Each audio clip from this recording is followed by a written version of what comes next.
Megumi Fushiguro is one of the main characters in Jujutsu Kaisen, a quiet and intelligent Jujutsu sorcerer who studies at Tokyo Jujutsu High. He is known for his calm personality, strong sense of justice, and powerful 10 Shadows technique, which allows him to summon Shikigami, shadow creatures that fight alongside him. Although he often appears cold or distant, Megumi deeply cares about protecting others and struggles with the burden of deciding who deserves to be saved. His impressive combat skills, strategic mind, and mysterious background make him one of the most popular and complex characters in the series. Let's see how we can achieve his physique, strength, combat style, and athleticism. Disclaimer: I will show heavy spoilers for the chapters 212, 213 and 214, which will be in the next season of the anime. If you haven't read the manga, you will get a brutal spoiler, I warned you.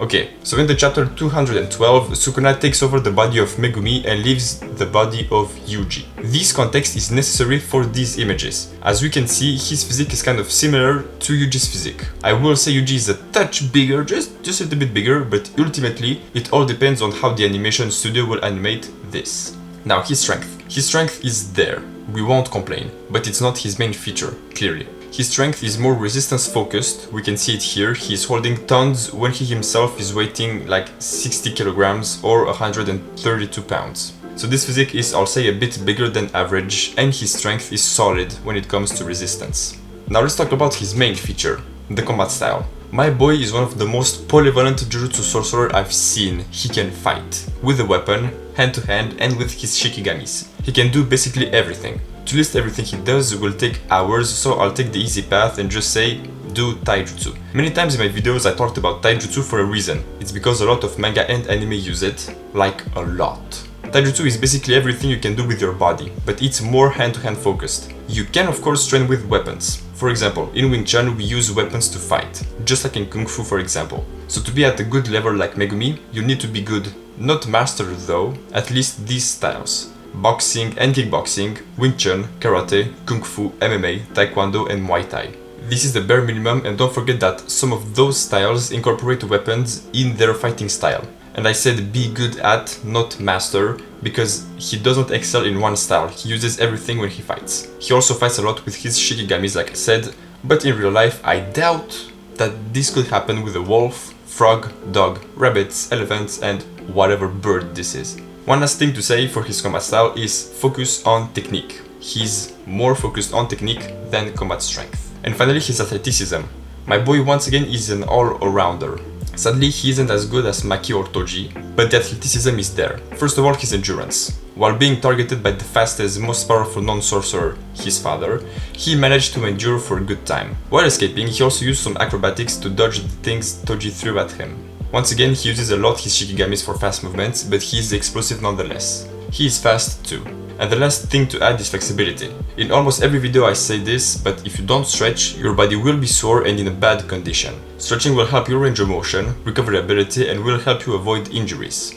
Now let's see the workout plan. We will do 2 full bodies, 1 plyometrics day and 2 days dedicated to taijutsu. You'll see the following structure: the exercise, the number of sets times the number of reps. Only 1 or 2 working sets because we will work one muscle group multiple times in a week, which is better than annihilating the muscle on one day, and 1 or 2 sets is the maximum amount of load your body could take. Don't forget that the nervous system recovers more slowly than the muscular system, and it can take up to 72 plus hours to properly recover. So we will not destroy our body in the gym with a ton of sets. The number of reps will sit at 9 to 10 and max. The 9 to 10 rep range will be the best suited for hypertrophy. You'll get the strength needed for progressive overload and for strength resistance. And the max is for maximum amount of reps or maximum amount of seconds. Also, no more than 3 days at the gym, because with the combat training, you'll be doing 4 full bodies and 1 plyometrics day, which is a lot. Okay, so let's start with full body 1, squats. Doing squats at the beginning of the workout will give a testosterone boost for the whole day and for days to come. This will build overall leg strength and vertical pushing strength. Next, weighted chin-ups. Not pull-ups because we have only 2 exercises for the back, so we'll do chin-ups for mass. Doing weighted chin-ups, you can damage your biceps and tear them, so be careful while doing them. This will build back width and biceps mass. Next, incline bench press. This will target the upper part of the pecs and bring a nice and round shape to your pecs, making your upper body look bigger. This is also good for pushing strength. If you have a big rib cage, set the bench at an angle of 45 degrees, and if you have a normal rib cage, set it at around 30 degrees. After that, lateral raises. You can either do them with cables or the classic dumbbell lateral raises. This will create the bolder shoulders we want. Next, seated overhead press. I will recommend doing it with dumbbells and at an 80 degrees bench angle. This will create the endurance for your shoulders, punching strength, and of course, bring mass to the shoulders. And finally, cable overhead extension for triceps. I recommend the V-bar or the straight bar simply because the rope isn't quite the best for triceps mass. This exercise will create triceps mass and strength. Alright, full body 2.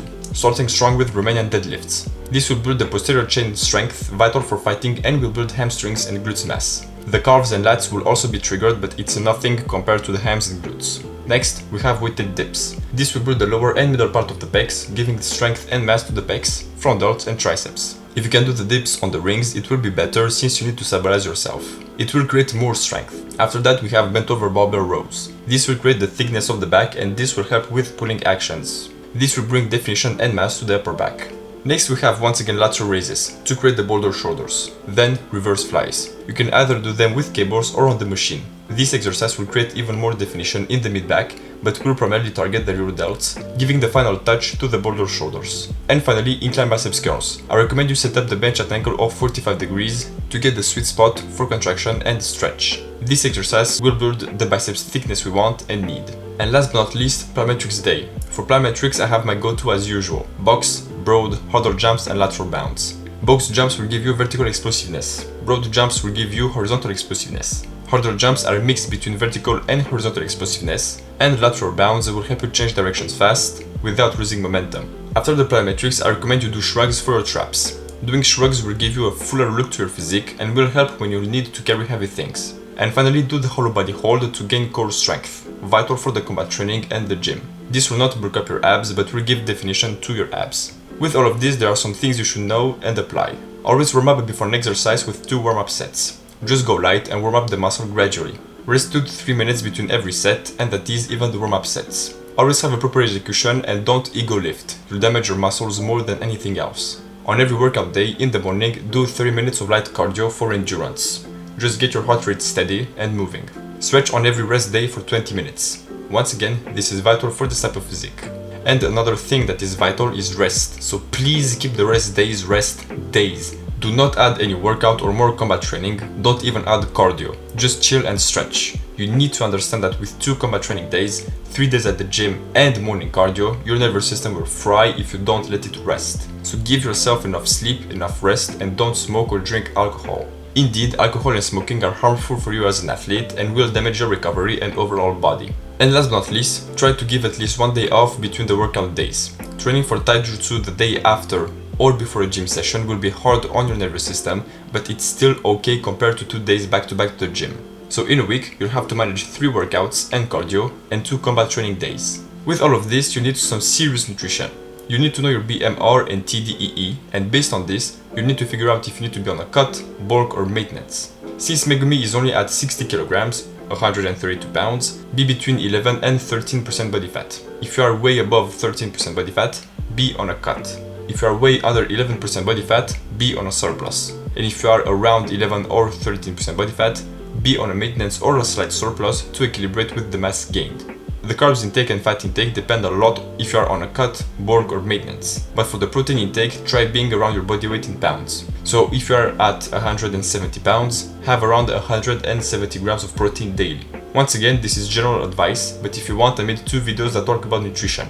The first one talks about the basics of nutrition, macronutrients and micronutrients. And the second one talks about the gut-brain axis, the link between the brain and the gastrointestinal tract. And if you want to learn more things about your muscular system, check out my video on the subject. And of course, I made other physique videos so that you can get inspired by another physique or make your own based on the models I provide. Ladies and gentlemen, that was everything I had to say. If you enjoyed, let me know it in the comments. If you want to see another physique on here, let me know it in the comments too. And we will meet next time for some other video. And like always, take care.